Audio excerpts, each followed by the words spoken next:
دیپالپور سے خبر شامل کرتے ہیں۔ تحصیل رپورٹر سلیم اختر جنجوا کی رپورٹ کے مطابق تھانہ سٹی دیپالپور پولیس کا منشیات فروشوں کے خلاف کریک ڈاؤن۔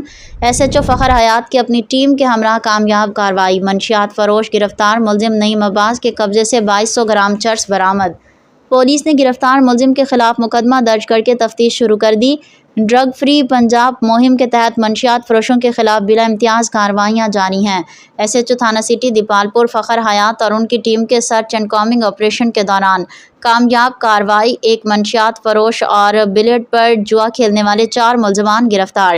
شراب فروش اسلم سے 30 لیٹر شراب برآمد۔ بلیٹ پر جوا کھیلنے والوں میں عبدالجبار، اسلم، جمشید اور ناصر شامل۔ ملزمان کے قبضے سے جوئے پر لگی رقم 16 عدد پیس اور 3 عدد سٹکس برآمد۔ ملزمان کے خلاف تھانہ سٹی دیپالپور میں قمار بازی ایکٹ کے تحت مقدمہ درج۔